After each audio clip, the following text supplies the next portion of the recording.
President Trump's trade war with Canada is entering a new phase because beginning today, more than 1.5 million American homes and businesses from Minnesota to New York will feel the pinch of new electricity surcharges implemented by Ontario Premier Doug Ford.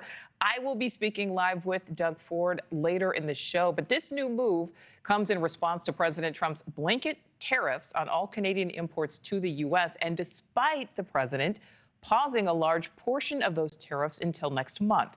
This new pinch comes as Canada is welcoming a new leader. Prime Minister Justin Trudeau saying farewell to the role after nearly 10 years, with the party electing Mark Carney to take his place. And the new prime minister wasting no time in making his feelings known, vowing to fight back in his acceptance speech last night. There's someone who's trying to do the opposite. There's someone who's trying to weaken our economy.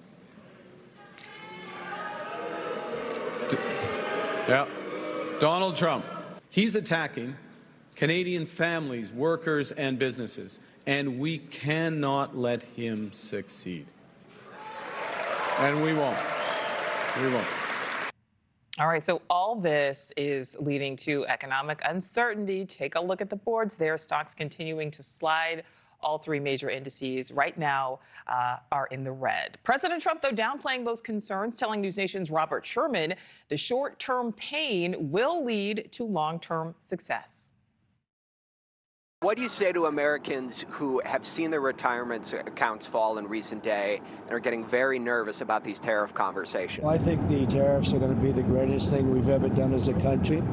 It's going to make our country rich again. We're basically going to take back the money, a lot of the money that we've given away over many decades. All right, so in just a few hours, the president will be welcoming tech leaders to the White House today, expected to talk about U.S. trade policy and the future of manufacturing in America.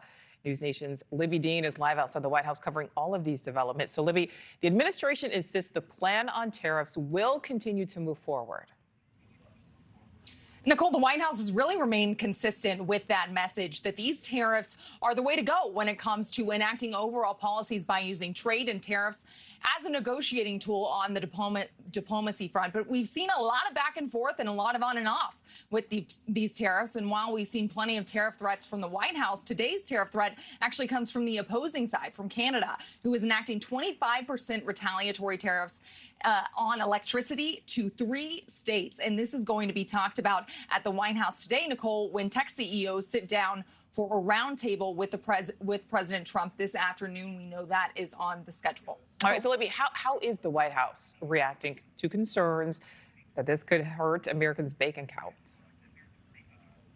Well, President Trump isn't shooting down the idea that this tit for tat on tariffs, this back and forth, could hurt Americans' pocketbooks, but he is aiming to really paint a rosy picture of tariffs by saying it'll bring billions of dollars into the U.S. He said that last night on Air Force One when he was asked by Robert Sherman about this. And then we also saw in an interview on Sunday the president acknowledging that there could be some short-term negative effects when it comes to the after effects of these tariffs.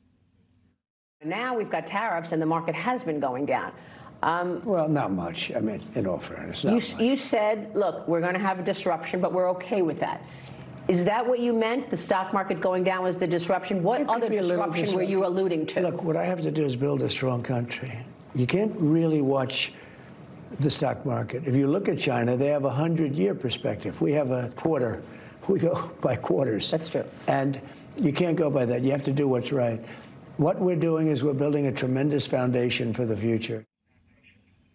And President Trump has implemented these tariffs on Canada and Mexico for what he alleges is the country's not making enough effort to stop the flow of fentanyl from their countries into the U.S. But we've yet to hear, Nichole, a distinct threshold for how these countries can meet the U.S.'s demands and then, as in turn, see a pullback on these tariffs. President Trump pulling back these tariffs on Canada and Mexico, if that were the case, if they were to meet the needs on the fentanyl front. Now, the big threat on the horizon is actually on April 2nd, when President Trump says reciprocal tariffs will be implemented not only on Canada and Mexico, but on multiple countries. So that's something to watch for here at the White House. Nichole? Absolutely. All right. Libbey Dean live there in D.C. Thank you.